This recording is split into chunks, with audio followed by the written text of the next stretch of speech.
그러나 어둠의 터널을 통과했더니 다시 또 터널이 또 나오게 됩니다. 나중에 해방 이후에. 자, 어쨌든 이 지긋지긋한 터널은 통과해야 되겠죠. 우리 379쪽에 40년대에 갑니다. 40년대 우리 민족해방운동은 어떻게 전개됐는지. 국내에서는요 40년대 중일전쟁 이후에 민중의 생존권 투쟁 또는 통일전선운동이 있긴 한데 국내보다는 어디가 항상 강하다? 국외가 더 강할 수밖에 없었죠. 그래서 민중의 생존권 투쟁과 반전운동도 살짝 있다는 얘기입니다. 밑에 박스 보시면 위에는 한번 읽어보시고 흐름 잡긴 좋아요. 농민층은 미국 공출제에 대해서 항의해서 곡물을 은닉한다든가 수집된 농산물의 방화, 아예 불질러서 못 먹게 한다든가 미국 공출하려고 동료원 찾아온 애들 구타한다든가 이렇게 뭐 앙증맞은 저항이지. 노동자들도 노동쟁이가 좀 있었고요. 그 다음에 징용 또 징병으로 끌려간 청년 학생들 그 내에서 부대 내 폭동을 기도하고 탈영한다든가. 특히 맨 아래 보면은 박스 맨 아래 지리산에서는 보광당이라고 하는 단체를 만들어 가지고 경찰 규제소를 습격하기도 해서 반일 반전 투쟁이 노동자 농민의 생존권 수호 투쟁이면서 일제의 전쟁 수행 능력을 일정 정도의 타격을 입힌 그런 의미는 살짝 있었다. 뭐 이런 정도. 아주 깊게 들어가면 맨 아래에 있는 보광당이라고 하는 것, 이게 언급될 가능성도 없지 않다. 아직 나온 적은 없습니다. 하나 체크해서 이건 시험 직전에 한번 눈으로 익히고 가는 거예요. 넘겨보세요. 그래서 국내에서는요 통일전선 운동이 확산되긴 하는데 40년대에 수양동호회 사건을 계기로 민족주의 세력, 예컨대 부르주아 세력은 대부분 침체기에 들어갑니다. 자, 요거 시험에 나온 적이 있어요. 이 설명 그대로요. 수양동호회 사건이 언제라 그랬습니까? 37년이에요. 흥업구락부 사건, 흥업구락부라고 하는 정치 친목단체입니다. 38년도. 그나마도 얘들도 친일했던 애들인데 해산당하는 일이 있거든. 그래서 민족주의 세력은 거의 전멸이라고 봐야 돼. 국내에서는.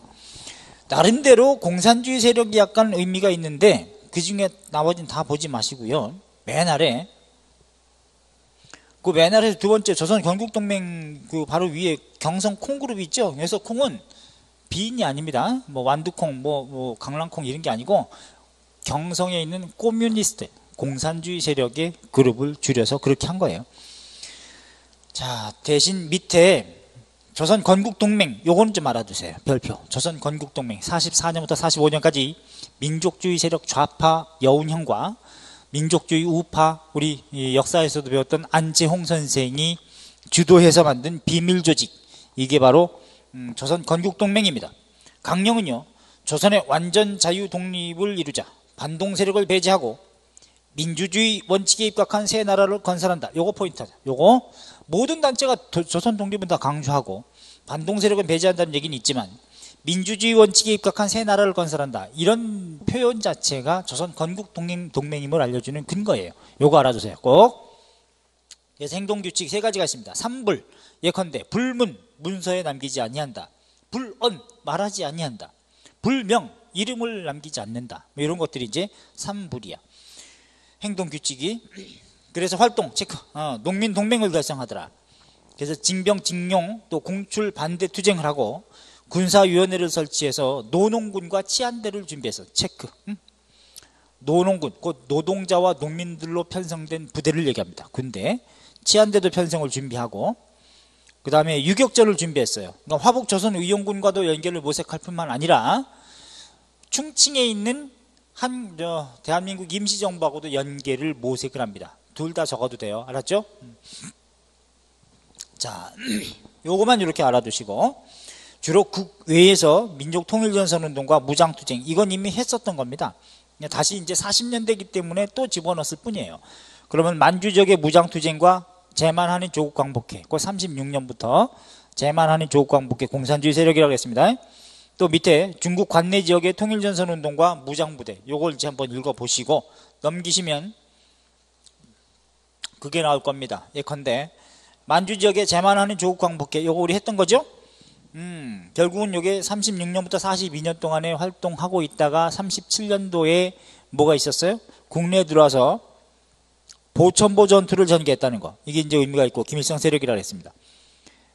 그래놓고 동계 대토벌 작전에 의해서 39년부터 40년 사이에 함경도 지역을 대토벌 하는 일본 놈들이, 그래서 소련용으로 옮겨가가지고 거기서 명칭을 바꿔서 활동한 단체의 명칭이 동북항일연군 교도려라는 명칭으로 활동하고 있었다.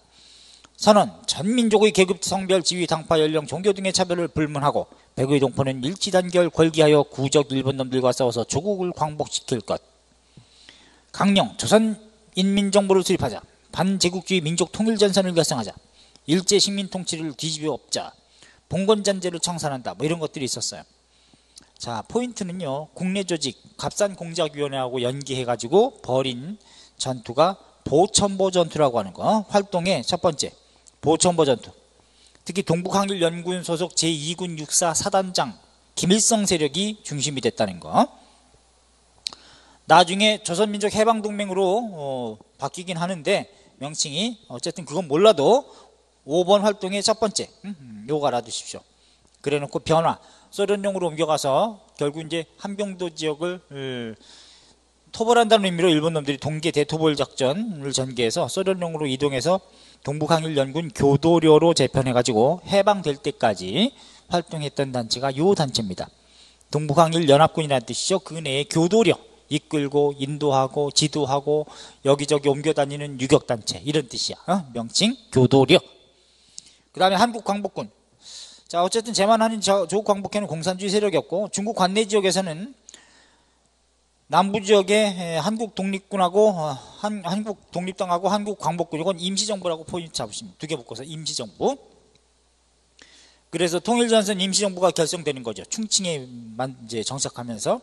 특히 그렇게 되는 과정은, 자, 김규 선생이 35년도 한국국민당을 창당을 하고, 그런 다음에 민족혁명당에 참여했던 여러 세력이 떨어져 나와가지고 그 세력을 모아가지고 만든 게 37년도 민족주의 세력의 총연합 전선단체, 이게 바로 한국광복운동단체 연합회라고 하는 것이었다 그랬습니다. 여기 나온 대로 이걸 줄여서 한국광복진선, 광복운동 진영의 선, 라인을 합쳤다, 연대했다 라는 뜻이거든. 이렇게 약칭해서 불러요. 그런 가운데 김원봉은 그 민족혁명당의 인사들 중에 일부가 떨어져 나갔기 때문에 다시 재창당에 나서는데, 그게 36년도 조선민족혁명당, 37년도 이렇게 된다 그랬어. 조선민족혁명당. 그래서 조선민족혁명당에서 이제 김원봉 중심으로 새로운 세력을 모아가지고 만든 게 바로 조선민족전선연맹. 그래서 양대 산맥이 된다고 그랬죠. 김구 중심의 광복진선체와 김원봉 중심의 민족전선체, 약칭해서 이걸 하나로 통합하자라고 하는 움직임이 39년도 여기 바로 전국연합 진선협회 결성을 모색합니다. 김구 플러스 김원봉이 여러 정파에게 서신을 보내요. 같이 이름을 올려가지고 동지, 동포에게 보내는 공개통신 해가지고 공개장 해가지고 보내는데 내용은 이런 거예요. 여하한 주의와 여하한 당파를 막론하고 하나로 합치자, 통합하자 라고 하는 제안입니다. 그런데 결렬돼요. 사당회의에 결렬되기 때문에 이루지 못한 상태가 39년인데 40년에 중국 서쪽 충칭에 정착해. 그러면서 거기서 이제는 기존의 한국국민당을 다시 한국독립당이라고 30년에 썼던 그 당명을 재건해서 쓰는 겁니다. 오케이? 한국독립당. 그런 뜻이고요. 그래놓고 3번 아주 중요합니다. 한국독립당도 만들고 한국광복군도 창설하더라. 한국광복군 창설. 40년 충칭에서. 건국강령은 41년도에 건국강령이 발표가 됩니다. 조수왕의 삼균주의가 반영돼. 아주 중요하다고 그랬죠. 그죠? 삼균주의. 정치의 균등과 경제의 균등과 교육의 균등을 강조했던 내용. 사회민주주의 성격이라는 것도 알아두셔야 돼. 자유민주주의가 아니었어요. 사회민주주의, 사회의 공공성, 분배 쪽을 강조하는 입장. 그 다음에 좌우통합정부의 성격을 띠고 있다는 겁니다. 왜냐하면 42년에 연도 보시면 누굴 떠올리면 돼? 김원봉이 합류하고, 44년에 연도 동그라미 조선민족혁명당, 곧 김원봉이 창당했던 조선민족혁명당의 나머지 인사들도 44년에 충칭 대한민국 임시정부 쪽으로 대거 합류합니다. 그럴 때 임정봉대를 내걸어요. 임시정부를 받들뽕 지지할 때. 그래서 이제 우대하고 지지한다는 뜻으로. 그래서 명실공히 충칭 임시정부는 좌우 통합 정부의 성격을 띠고 한국광복군에 김원봉이 들어가서 제1지대 선봉부대를 이끌기 때문에 좌우 통합 부대의 성격을 띈다. 그러니까 민족유일당운동과 맥락을 같이 한다. 이렇게 보시면 돼. 그래서 조선의용대 지도부 김원봉이 한국광복군에 합류하고 광복군 제1지대에 편입이 되고 조선민족혁명당의 인사들도 임시정부를 지지하고 참여한 것이 44년의 일이기 때문에 요거 다 알아두셔야 돼요. 그 다음에 한국광복군 별표하셔야지. 40년 좌우통합부대의 성격을 띠면서 대일 선전포고 41년도 태평양 전쟁으로 확전됐을 때 일본에 대해서 전쟁을 선포한다. 이게 대일 선전포고야. 그래놓고 43년도에는 한영연합작전, 인도 미얀마 방면에 영국군과 연합해가지고 영국군 애들이 일본놈 포로 잡았는데 뭐 말이 통해야지 하니까 중국군에다가 요청을 해가지고 조선인 좀 보내달라 해가지고 조선인 우리 한국광복군 세력이 가가지고 포로 신문하고 암호 번역하고 이씨 빠가야로 해가지고 좀 때리고 이런 일을 좀 했다 이 말이죠. 한영연합작전입니다. 인도 미얀마 정선에 파견돼가지고 43년 연합군하고 그래놓고 45년도가 되면은 한미 합동작전도 전개하고 또 대독 선전포고도 합니다. 독일에 대해서 한미 합동작전. 그래서 미국 전략정보처 OSS 부대라 그래. 여기 사령관이 도노반이었는데 도노반과 김구 주석 사이에 협약을 맺어가지고 국내 진공작전하기 위해서 국내 정진군을 편성해서 다 활동을 했거든. 한미 합동작전. 그래서 국내 진공작전 준비까지 다 했어. 그래서 45년 9월 달에 투입할 것으로 이제 투입하려고 계획을 다 세웠습니다. 그래서 국내 정진군 동그라미 국내 정진군을 편성을 해가지고 자 훈련 다 받고 9월에 투입하려고 했는데 8월 15일 날 해방된 거야. 아유 일본이 8월 14일 날 무조건 항복을 했죠. 8월 6일 날 히로시마에 원자폭탄 한 방 맞고 8월 9일 날 나가사키 한 방 더 맞고 그래놓고 8월 14일 날 항복을 한 겁니다. 항복 문서 쓰고. 그래서 우리 이제 8월 15일 날이 기점이 되지만 방송으로 나왔기 때문에 그래서 무위로 들어간 거죠. 이 국내 진공작전을 준비만 했을 뿐 실행에 옮기기 전에 해방을 맞이하는 바람에 안타깝게도 자, 이게 충칭 시기의 임시정부. 그러니까 한국독립당과 한국광복군은 다 묶어서 충칭 임시정부 이렇게 때리면 되지, 그지? 하나로 딱 묶어서 충칭 임시정부. 충칭 대한민국 임시정부. 충칭에 있는 대한민국 임시정부. 우리 임시정부는 1919년 4월 11일 날 건국된 거를 분명히 아시라고 제가 말씀드립니다. 48년도에 건국이 아니고요. 48년이 아니라 19년 4월 11일 날 정부 수립, 건국이 됐다. 이렇게 보시면 돼. 자, 그 다음에 밑에 화북조선 독립동맹과 화북조선의용군, 요거는 공산주의 세력입니다. 중국 북부 지역에 있었던 연안파 김두봉 세력이죠. 그래서 화북조선 독립동맹으로 편제가 되는 과정이 일단 38년도 김원봉이 조직한 조선의용대 세력 중에 일부가 이 조선청년 전위동맹을 결성해가지고 화북으로 이동하고 거기서 만들어진 단체를 화북조선청년연합회 41년도 그리고 그 산하의 부대를 예하 부대를 조선의용대 화북지대라고 칭했다가 42년도 기존의 공산주의 세력과 연합해가지고 통합된 단체 명칭이 화북조선 독립동맹 주석이 김두봉이었어요. 그래놓고 그 예하 부대가 화북조선의용군이라고 한다는 얘기입니다. 여기서도 이제 뭐냐 목표 독립자유의 조선민주공화국을 건립한다. 보통선거를 실시하고 의무교육을 실시하며 대기업을 국영화시키며 토지 분배에 들어간다. 이게 다 조소항의 삼균주의와 내용이 일맥상통합니다. 또 충칭 임시정부와 통일전선을 결성하려고 노력한다. 이게 다 이렇게 나와 있어요. 그러나 해방 이후에 북한 쪽으로 간 세력은 북조선 신민당을 만들고 남한 쪽으로 온 세력은 남조선 신민당을 만들어서 남한 내에 좌익 세력 활동을 하게 되는 겁니다. 그럼 화북조선의용군은 어떻게 활동했느냐?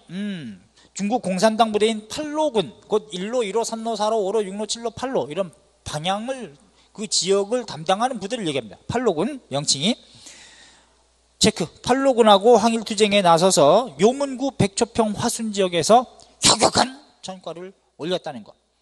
또 이 세력도 국내에 있었던 조선 건국동맹과 연계해가지고 국내 진공작전을 준비를 했었어요. 실행에 옮기지 못합니다. 요 세력도. 그래서 해방 이후에 이렇게 변천했다는 것 이렇게 잡으시면 국외 무장 독립전쟁사까지 우리가 한 것이고요. 특히 383쪽에 보시면 지도 나오죠. 국외 민족통일전선운동과 무장투쟁사.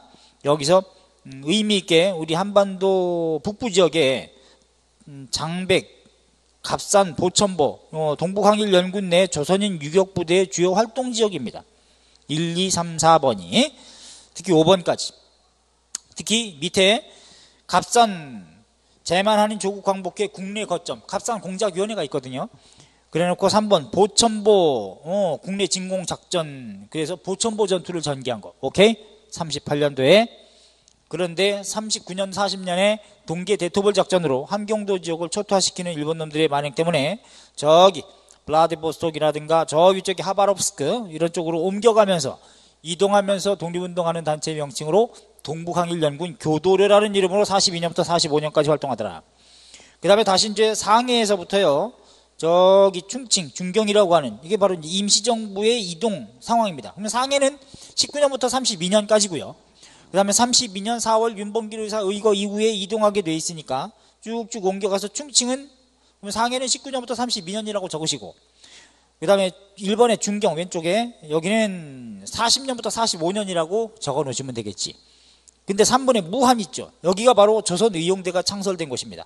조선의용대 김원봉.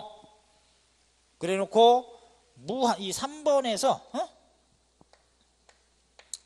1번 충칭 쪽으로도 가고 그 다음에 3번에서 2번 쪽으로도 간다는 얘기예요. 조선의용대 의용대가 38년도 그래서 여기서 충칭의 한국광복군 화북조선독립동맹 예하부대 화북조선의용군이 되는 그래서 김두봉 세력을 화북조선독립동맹의 근거지가 바로 2번 연안동곡 1번 2번 연안동곡 이쪽이거든. 길었기 때문에 뭐라고 함 그래서 이걸 연안파 이렇게 부르는 겁니다. 그래서 중국 공산주의 부대인 팔로군하고 항일전에 나서서 요문구 백초평 화순지역에서 혁혁한 전과를 올려다 이렇게 알아두시면 되겠습니다. 자 그리고 넘겨보시면 이제 민족해방의 준비와 독립국가 건설론 이게 나오죠.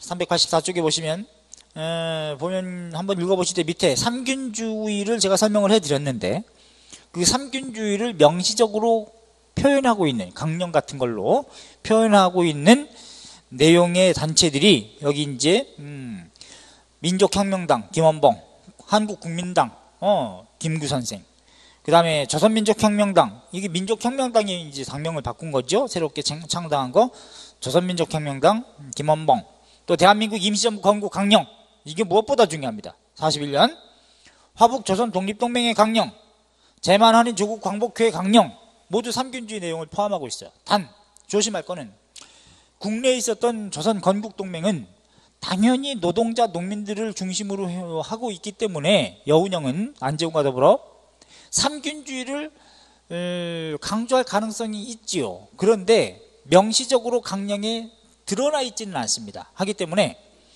삼균주의를 반영한 단체 강령에 이런 말 할 때 조선 건국동맹이 들어가면 안 돼요.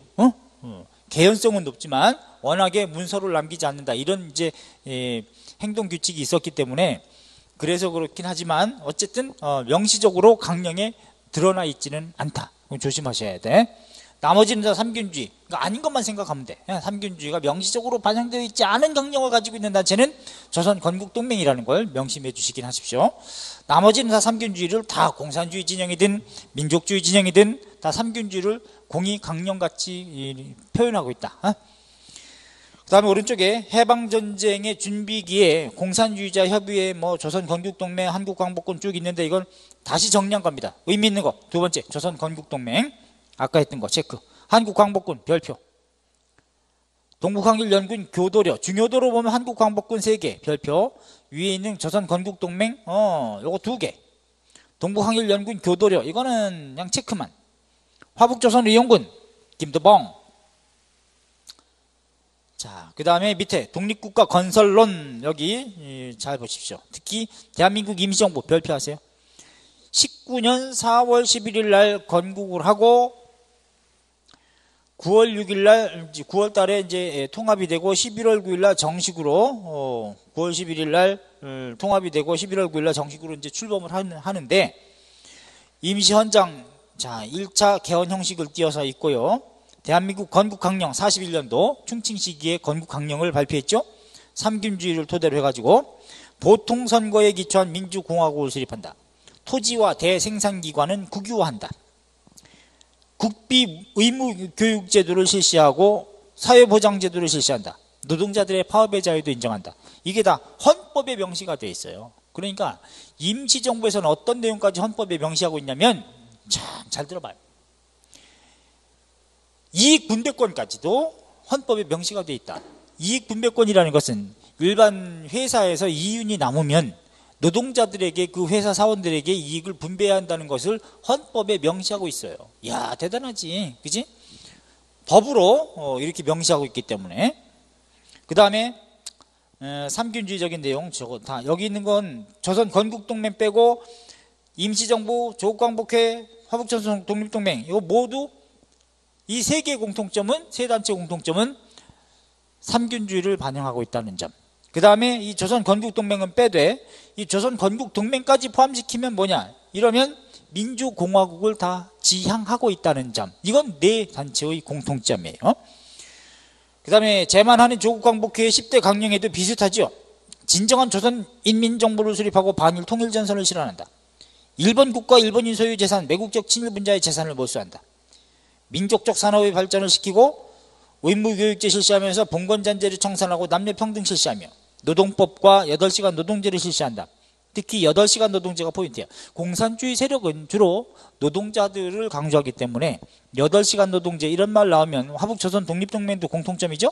8시간 노동제 거의 비슷합니다. 그죠? 거의 비슷해. 그 다음에 조선 건국동맹 맨 아래 보시면 일체시정을 민주주의 원칙에 의거하고 특히 노농대중의 해방에 치중할 것. 이렇게 포인트를 잡으세요. 요거 요 문장 맨 아래 민주주의 원칙에 의해서 새 나라를 건설한다는 것도 있고 특히 노농대중의 해방에 치중할 것. 왜냐하면 노동자 농민들의 어떤 해방에 치중하고 노농군을 편성하려고 계획도 하고 준비했기 때문에 여운형 플러스 안재홍 아주 의미 있는 해방 공간에서 이게 해방되고 나서 좌우 이 둘은 좌우 합작위원회를 나중에 결성하는데 행동을 같이 하게 돼요. 그러면서 조선 건국동맹은 해방된 그날 8월 15일 날 오후에 조선 건국준비위원회로 명칭을 개칭합니다. 그래서 이제 여운형하고 총독 사이에 정권 우리 건국하는데 방해하지 말라 인수작업을 하고 그러죠. 자 넘기시면 조선 대한민국 임시정부 건국강령 4조 첫 번째 거 체크, 두 번째 것도 체크, 세 번째 것도 체크 아주 중요해. 네 번째 거는 살짝 체크. 화북조선 독립동맹 이것도 체크하세요. 오른쪽 페이지까지. 그리고 조선 건국동맹의 강령 이것도 중요해. 제가 말씀드린 대로 민주주의 원칙에 의거하고 특히 노농대중의 해방에 치중할 것 이렇게 하면 바로 조선 건국동맹 여운형 플러스 안재홍 이게 바로 해방되고 나서 바로 그날 8월 15일 날 조선 건국준비위원회로 개칭된다는 거죠. 자 이래서 우리 민족해방운동사 일제식민지배기에 암흑의 터널을 통과했습니다. 그러나 해방되고 나서 바로 어떤 일이 벌어집니까? 1945년 8.15라고 하는 것이 8.15 1945년 8.15라고 하는 것이 해방으로 오는 기쁨보다도 분단이라고 하는 아픔이 또 겹쳐지는 암울한 또 터널이 또 나오더라. 그래서 이 해방 공간에서는 외세라고 하는 애들이 개입하는데 외세는 미국과 소련이죠. 외세 때문에 결국은 분단이 됩니다. 분단이라고 하는 것은 38도 선으로 나뉘어진다는 얘기죠. 그럼 언제 38도선으로 나뉘어진 거냐? 한국전쟁이라고 하는 6.25 때문이 아니고요. 45년도 9월 2일 날 해방되고 나서 보름 있다가 정도 있다가 다시 분단이 돼요. 우리 의지와 상관없이. 누가 제안을 한 거냐? 이거는 미국이 제안해서 소련이 받아들여요. 미국이 제안했다. 나라 뺏기는데도 미국이 동조하고 분단되는데도 미국이 먼저 제안하고 그러니까 미국이 그런 우리 민족적 비극에 항상 개입되어 있습니다. 그걸 사실관계로 아셔야 돼요.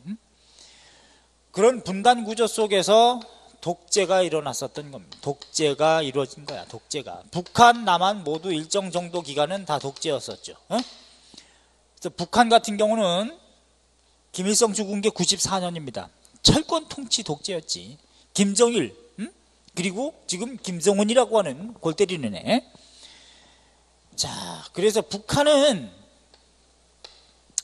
역사성은 남한보다는 높다. 반면에 민주성은 남한보다 겁나게 떨어진다. 사실관계입니다. 친일 청사는 남한보다는 더 적극적으로 했으니까. 남한은 피해 대가로 민주성은 북한보다 높다. 그러나 역사성은 개판이다. 역사성은. 이게 문제라. 그래서 통일이 되면 북한의 역사성과 남한의 민주성이 결합이 돼야 돼요. 제가 보기엔. 그러면 이걸 극복하는 과제가 현대사회의 과제인 거죠. 그러면 결국은 외세를 반대하는 개념이 뭐냐? 그게 바로 자주입니다. 자주. 그러려면 우리 민족적 비극에 해당되는 미국을 반대해야 되고 소련을 반대해야 되는데 소련은 무너졌고, 그 다음에 미국을 반대해야 되는데 이제는 친일파가 친미파로 둔갑한 상태. 이렇게 보시면 되고, 분단에 대한 과제가 통일이죠. 통일.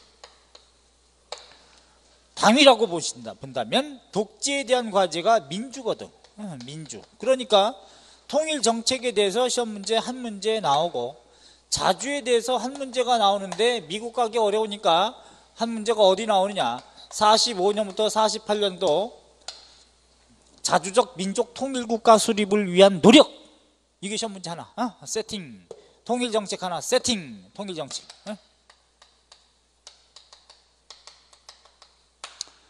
민주주의를 위한 투쟁, 발전 과정. 민주주의 정치면에서 그 다음에 경제적으로 한국 자본주의 성장 과정의 특징, 또 사회문화적으로 시기 파악하는 거, 정치적으로 민주주의 발전 과정, 4.19, 그 다음에 유신독재 반대투쟁, 5.18 광주민중항쟁, 6월항쟁, 이런 것들이 이제 굵직굵직한 사건들이죠. 경제적으로 시기별 혹은 정권별 대한민국의 자본주의 성장 과정. 저는 한마디로 단언하건대 후한무치하게 이거는 천민 자본주의가 확대된 상황이다. 대한민국은 이렇게 보여집니다. 사회적인 배려 이런 거 안중에도 없어요. 지금 지배계급은 천민 자본주의. 우리는 가만히 보면 봐봐. 공부 겁나게 잘하고 그 다음에 가난한 사람 있어. 그 다음에 두 번째는 얘가 공부는 잘하는데 부자인 애가 있어. 부유한 애가 있어. 근데 이제 나 같은 사람은 예컨대 뭐 정시용 다른 사람들은 생각할 필요도 없는 거죠. 그러면 어떤 걸 설망의 대상으로 보느냐? 더 뛰어난 사람은 누가 뛰어난 사람이에요? 가난하면서 공부를 잘한 사람, 이 사람이 더 뛰어난 사람이죠. 왜? 그런 고난을 극복하면서 공부했으니까. 반면에 부유하면서 공부를 잘한다.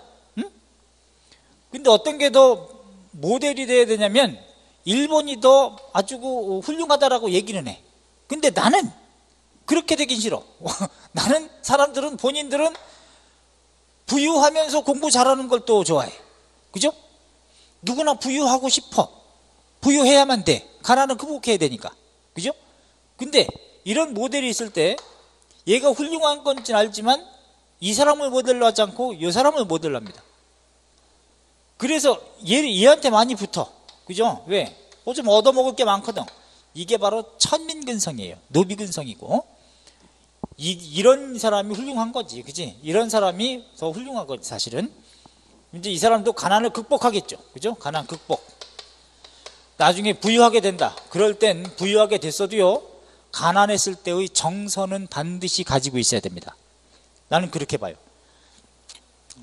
그래서 부유한 사람은 가난이라고 하는 것을 경험해 보지 못하면 그 문제가 크고, 가난을 극복한 다음에 부유한 사람, 이런 사람일 경우가 훨씬 더 의미가 큰 거예요. 제가 보기엔. 그랬을 때 부유할 아주 돈이 있는 경우는 어떤 적선지가 필요여경이라, 이런 말이 있듯이 사회적으로 베푸는 삶, 나눔의 삶, 그러면서 기쁨을 얻는 단계, 그게 진정한 인격자입니다. 누구나 부유하게 하긴 돼야 되지만 부유했을 때의 가난한 정서를 여전히 유지하고, 또 그런 상태에서 가난한 사람들이라든가 이런 사회적으로 도와줄 수 있는 그런 마인드를 가지고 있고 또 실천하고 해야 이게 진정한 노블리스 오블리주가 실천되고 유지되고, 그것이 어떤 도덕이 되고 기준이 되고 전범이 되고, 또 그렇게 혜택을 받은 사람이 그런 사람들이 또 스스로 되고, 이런 사람이 또 많아지고, 이래야 사회가 발전되고 밝아지는 거죠. 따뜻해지고. 그래서 돈은 지배와 착취하기 위해서 재벌이 되거나 부유하게 돼서는 안 된다. 돈이라고 하는 건 어떻게 쓰느냐에 따라서 그것이 인격이 될 수도 있기 때문에 돈 자체가 문제가 아니라 어떻게 쓰느냐, 이게 중요한 거다.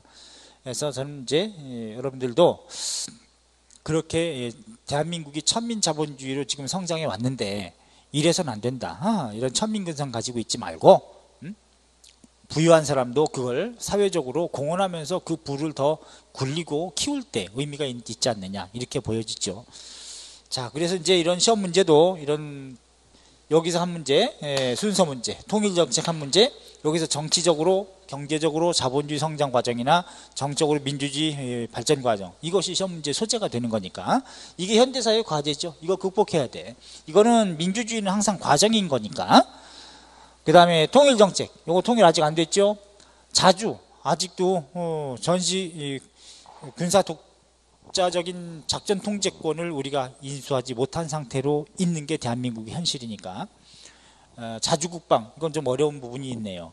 또 주변 열강, 미국, 러시아, 중국, 일본, 이런 잡놈들이 또 많이 있기 때문에, 자, 그래서 이걸 극복해야 되는 난제가 있는 거지요. 자, 그러면 이거 이후에는 우리 현대사회가 되는 건데, 현대도 둘로 나눠볼 겁니다. 현대 1, 45년부터 48년까지 자주적 민족 통일국가 수립을 위한 노력이 있었던 거, 순서 문제입니다. 아주 한 문제씩 꼭 나오죠. 그 다음에 현대 2, 48년 분단정부 수립체제, 여기서부터 오늘날까지 의미가 있었던 일, 21세기 초반까지 의미 있는 일들을 사건별로, 정권별로 보셔야 됩니다. 아셨죠? 자, 곧 다음 시간에 이어서 하도록 하겠습니다.